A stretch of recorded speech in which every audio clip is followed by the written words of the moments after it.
ఇక్ష్వాకుల వంశంలో మహాభీషుడు అనే రాజు 1000 అశ్వమేధ యాగాలు, 100 రాజసూయ యాగాలు చేసి దేవేంద్రుడితో సహా 3,000,000 దేవతల్ని సంతోషపరుస్తాడు. ఆ పుణ్యఫలం వలన దేవలోకానికి బ్రహ్మలోకానికి వెళ్ళే అవకాశాలని మహాభీషుడు సంపాదించి బ్రహ్మదేవుడి సభలో సకల సౌఖ్యాలు అనుభవిస్తూ ఉండేవాడు. ఆ సందర్భంలోనే బ్రహ్మదేవుని కొలువులో గంగాదేవి స్త్రీరూపం ధరించి కూర్చుంది. ఆ సమయంలో గాలి వీచి ఆమె తొడ నుంచి వస్త్రం జారిపోతుంది. వెంటనే తమ ముఖాలను దేవతలు దాచుకుంటారు, ఒక్క మహాభీషుడు తప్ప. ఆ దృశ్యాన్ని చూసి బ్రహ్మదేవుడు ఆగ్రహించి మళ్ళీ నరకంలో జన్మించు అని గద్దిస్తాడు. ఆ దృశ్యాన్ని చూస్తున్న గంగాదేవికి మహాభీషుడిపై జాలితో కూడిన అనురాగం మొదలవుతుంది. మహాభీషుడి వెంటే గంగాదేవి నడవసాగింది. ఆ దారిలో యనమండుగురు వసువులు దీనంగా దేవలోకాన్ని వదిలిపోతూ కనిపిస్తారు. ఆ వసువుల సమస్య ఏంటో అని ప్రశ్నించింది గంగాదేవి. వశిష్ఠుని ముని శాపం వలన మనుష్య యోనిలో పుట్టాలి, మహాభీషుడు ప్రతీపునకు శాంతనుడుగా జన్మిస్తాడు, నీ అనుగ్రహం వలన అతని కారణంగానే నీ కడుపులో పుట్టే అవకాశాన్ని కల్పించమంటారు వసువులు. అయితే ఒక షరతు, మా యనమండుగురిలో ఒకరు తర్వాత ఒకరిని నీ కడుపులో పుడతాము. అలా పుట్టగానే నీళ్లలో పడివేయాలి. అలా చేయడం వలన నరజన్మ విషయంలో మేము ముక్తులమవుతామని అంటారు. అలా అందరూ చనిపోతే నాకు కుమారుడే ఉండడని ప్రశ్నిస్తుంది గంగాదేవి. మాలో 8వ వసువు మా ప్రతి ఒక్కరి నుండి 1 వంతు చొప్పున ఆయుస్సును పొంది అతడు దీర్ఘాయుష్మంతుడవుతాడనే వరాన్ని ప్రసాదిస్తారు. ఆ ఒప్పందం ప్రకారం గంగాదేవి వసువులు భూలోకానికి ప్రయాణం మొదలు పెడతారు. అప్పటి కాలంలో హస్తినాపురాన్ని పాలిస్తుంది ప్రదీపుడు. అతను ఒకనాడు నది ఒడ్డున తపస్సులో కూర్చుంటాడు.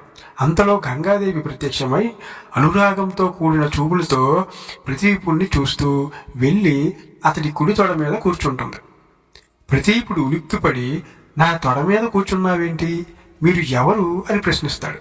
అందుకు గంగాదేవి సమాధానమిస్తూ, నిన్ను వలచి వచ్చాను, నీ భార్యగా ఉంటాను అని సమాధానమిస్తుంది. అందుకు ప్రదీపుడు, అగ్నిసాక్షిగా తాలి కట్టిన సునందని తప్ప అన్య స్త్రీని నేను కన్నెత్తైనా చూడను, అదీగాక భార్య ఎడమ తొడ మీద, బిడ్డలు కుడి తొడ మీద కూర్చుంటారు. నా కుడి తొడ మీద నువ్వు కూర్చున్నావు, అందుచేత భార్యవు కావు, కోడలివి అవ్వగలవు అని అంటాడు. అయితే అలాగే కాని అంటూ అదృశ్యమైంది గంగాదేవి. ప్రదీపుడు శాంతనుని సింహాసనాన్ని ఎక్కించి తపోవనానికి వెళ్ళిపోతూ గంగాదేవి గురించి వివరిస్తాడు. ఒకరోజు వేటకని బయలుదేరుతాడు శాంతనుడు. ధనుర్బాణాలు తీసుకొని ఒక్కడే తిరగడం మొదలు పెడతాడు. తిరిగి గంగా తీరానికి చేరుకుంటాడు. పిల్లగాలులు వీస్తుంటాయి.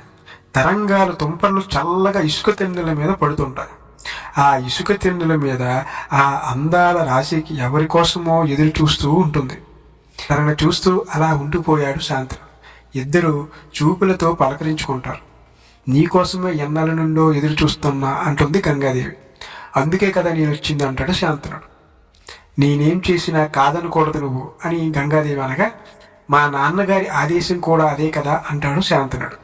అలా ఉన్నంత వరకే మన కాపురం, అలా కానప్పుడు నా దారి నేను చూసుకుంటాను, సమ్మతమేనా, మాట ఇవ్వు అంది గంగ. అక్షరాల అంగీకరిస్తాను అన్నాడు శాంతనుడు. అలా మొదలై గంగా శాంతనుడు చిలకా గోరింకలలా కాపురం చేస్తూ ఉంటారు. అలా కొంతకాలానికి వరహాల మూట లాంటి కొడుకు పడతాడు. చిన్నగా వెళ్ళి నదిలో వేసి వచ్చిస్తుంది ఆమె. నోరు మెదపలేకుంటాడు శాంతనుడు. ఇలా ఒకరి తర్వాత ఒకరు 7 కొడుకులు పుడతారు. 7 నదిలో పడేస్తుంది గంగ. శాంతనుడు ఆవేదనకు అవధులు లేకుండా పోతాయి. ఎదురు తిరిగితే వెళ్ళిపోతుందేమో, అయినా ఏంటి రాక్షస పని, ఎన్నాళ్ళని సహించడం. మరోసారి నిక్షేపం లాంటి కొడుకు పుడతాడు. యథాప్రకారం నదిలో వేయడానికి బయలుదేరింది గంగాదేవి. అడ్డుపడతాడు శాంతనుడు. ఏమైనా సరే ఈ బిడ్డను వదిలిపెట్టను అంటాడు. అలా నిలిచిపోతుంది గంగ. ఆమె మొహంలో చిరునవ్వు పులకరిస్తుంది. మంచిది, మన ఒప్పందం ప్రకారం ఈ వాళ్ళతో మన సంబంధం తీరిపోయింది. అయితే వెళ్ళే ముందు నీకు ఒక విషయం చెప్తాను. నన్నేదో మానవ స్త్రీ అని అనుకుంటున్నావు నువ్వు. కాదు, నేను గంగాదేవిని. 8 మంది కుమారులు, అష్టవసువులు వశిష్ఠుని శాపం కారణంగా నరజన్మ ఎత్తారు. దేవకార్యం కోసం స్త్రీరూపం ధరించాను నేను. వసువులే నీకు కుమారులుగా పుట్టడం వలన నీకు పుణ్యలోకాలు వస్తాయి. ఇప్పుడున్నవాడు 8వ వాడు, సర్వధర్మాలు తెలిసినవాడు, లోక కళ్యాణం కోసం జీవిస్తాడని అంటుంది. వసువులా అని తెల్లపోతాడు శాంతనుడు.